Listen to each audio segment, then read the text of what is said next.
Buenas noches a todos, mi nombre es Gilberto Mayoraga. Bienvenidos a esta nueva cápsula de Morena Socialista. El día de hoy vamos a hablar de un tema que tiene mucha importancia para el momento actual y en general para todo proceso histórico.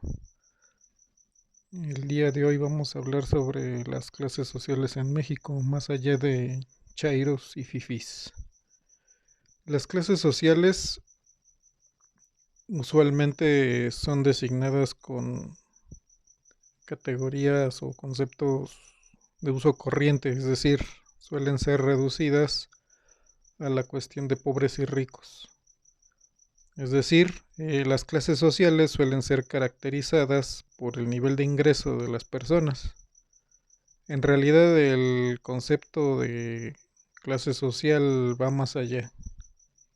Es decir,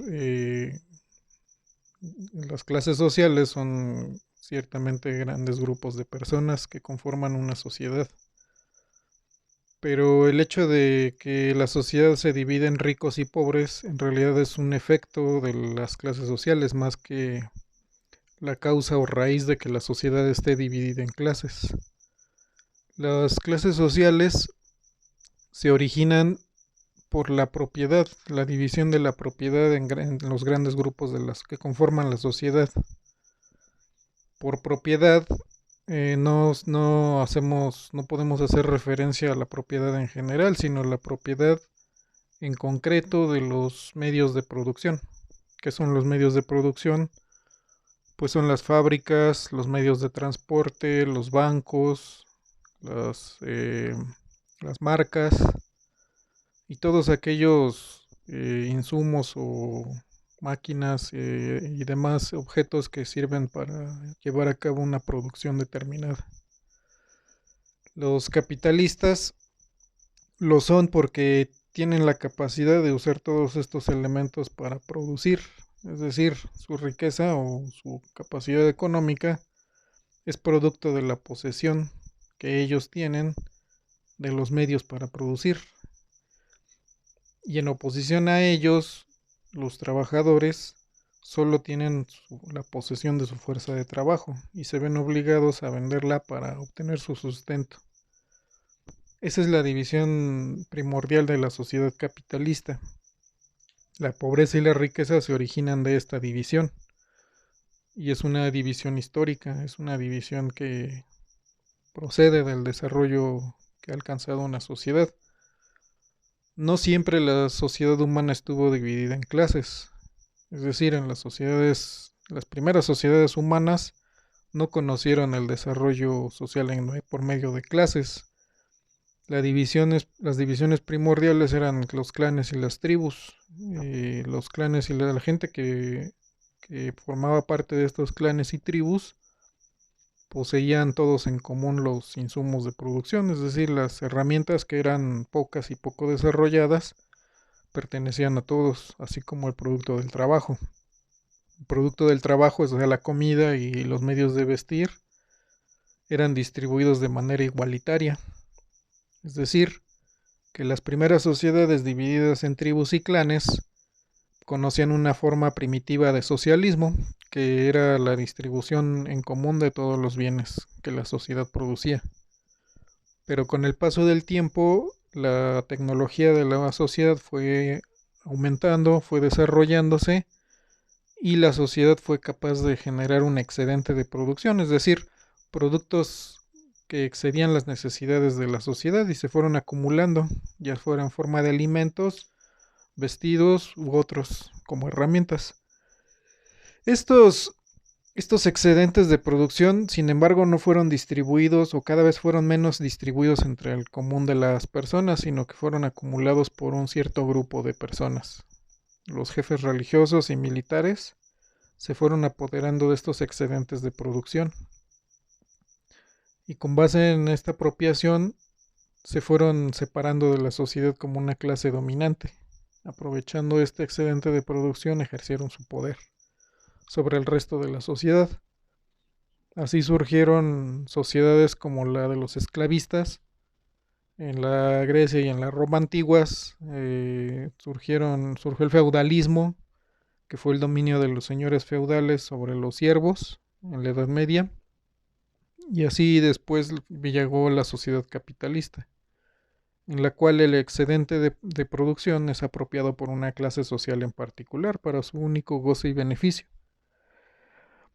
Ahora bien, las clases sociales en el México actual pues se inscriben en este orden capitalista, es decir, en nuestra sociedad el excedente social, el excedente de la producción es apropiado por los grandes capitalistas, es decir, los dueños de los medios de producción, los poseedores, como ya se mencionó, de los bancos, los medios de transporte, las fábricas, la maquinaria, las minas y todo lo que es necesario para producir.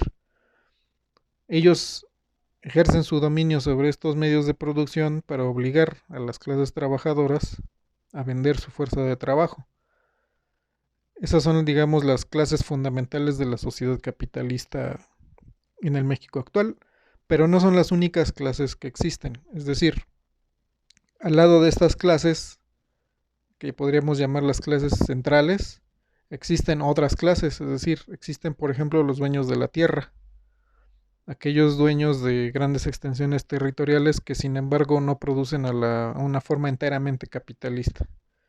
Existen también los campesinos, que son pequeños productores del campo que, aunque poseen medios de producción como puede ser la tierra y sus herramientas, producen para un mercado.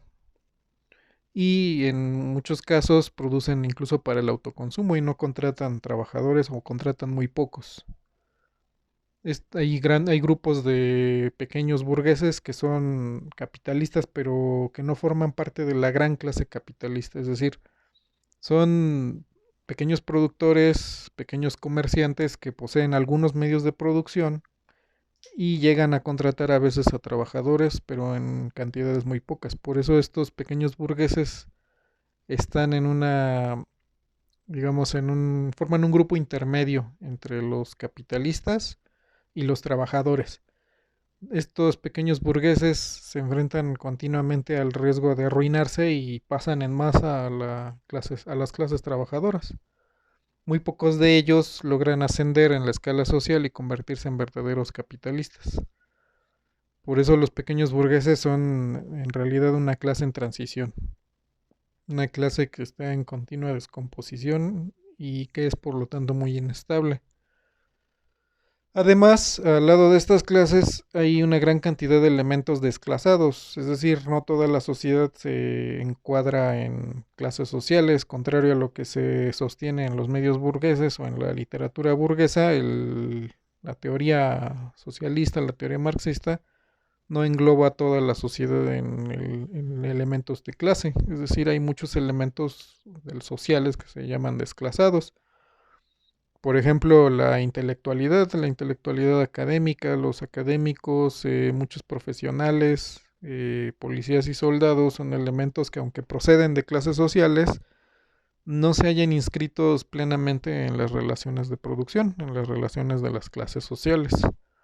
Estos elementos desclasados fluctúan y pueden tener ingresos grandes o pequeños, pero de eso no depende su adscripción a una clase determinada.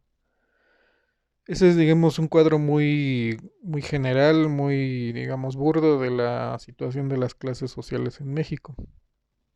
Las clases sociales hay que entenderlas como grupos dinámicos. Contrario a lo que se cree, no significa, por ejemplo, que un elemento capitalista es, digamos, toda la clase social. O sea, las clases sociales no son no son fijas, sus elementos están en constante intercambio. Cuando un capitalista se arruina, puede pasar a la clase de la pequeña burguesía.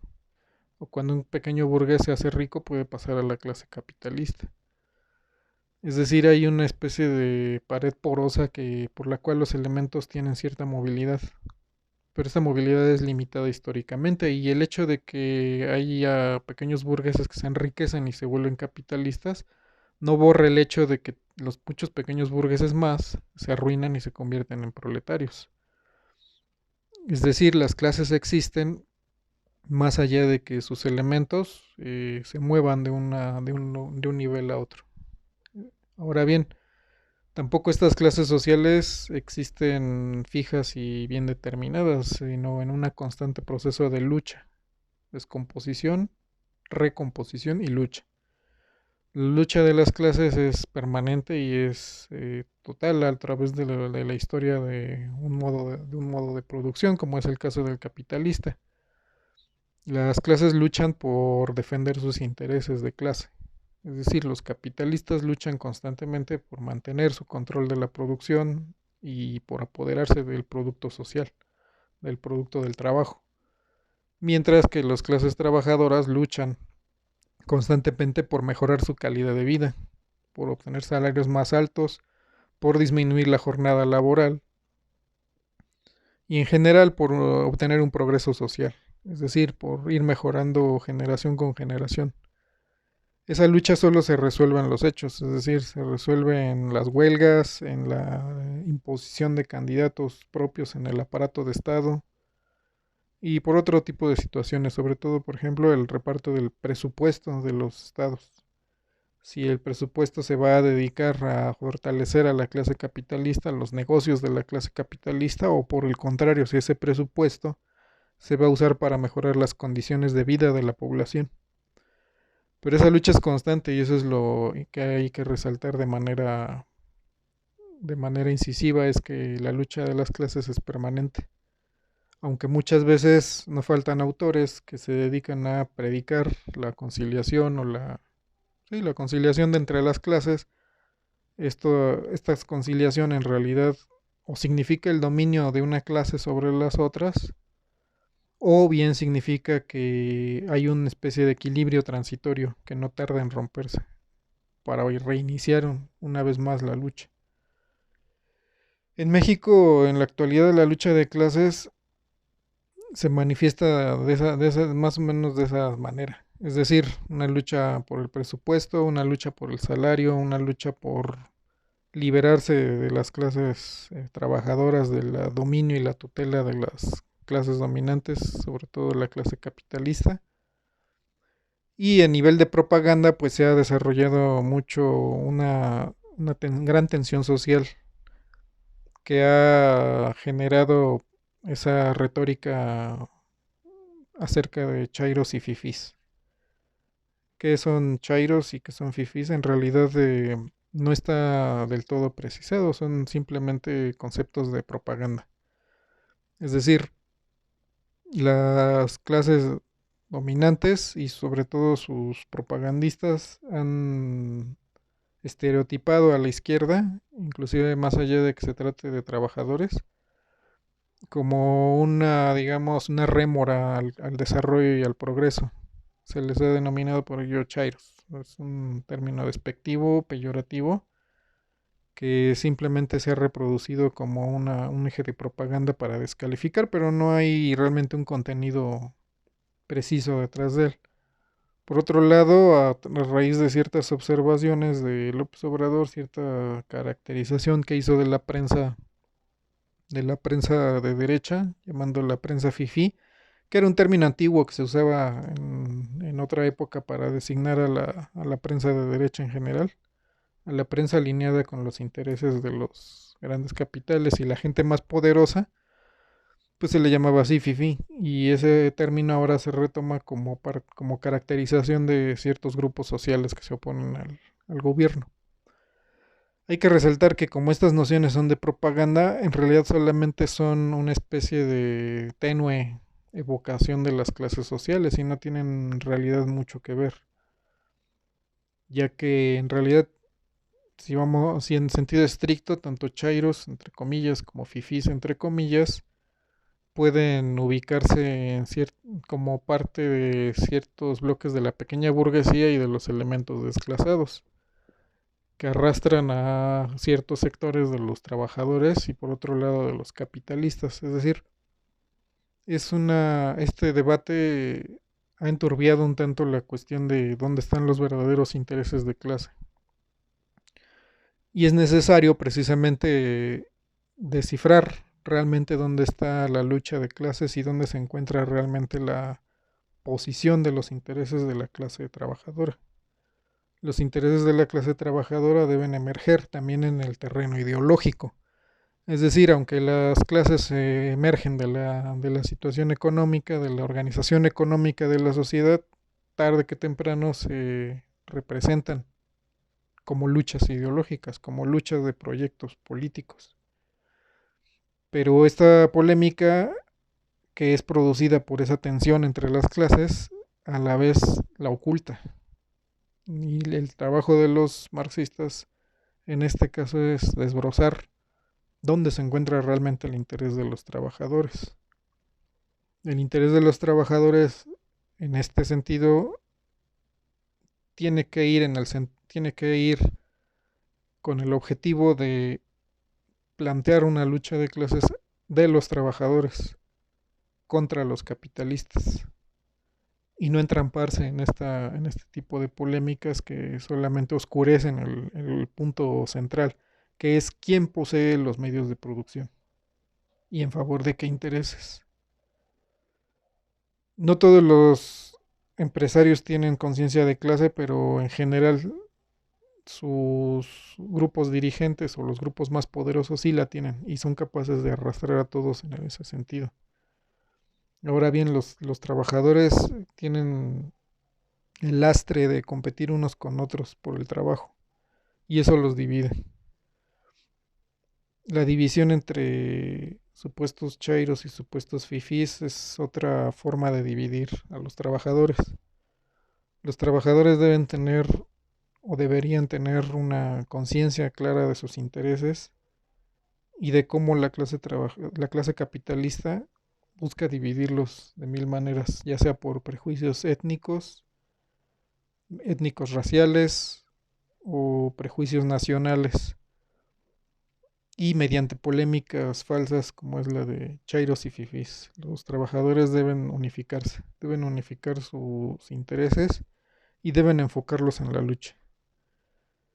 Y esa lucha que lleve al fin de las clases, es decir, que lleve a una organización socialista de la sociedad. Pero no será sencillo, ya que precisamente las luchas ideológicas, cuando se ven inmersas en la lucha de prejuicios, es difícil arrancarlas, pero no imposible si se atiende a la teoría del materialismo histórico. Eso es todo por hoy. Seguimos abundando en estas cápsulas de Morena Socialista. Gracias a todos y buenas noches.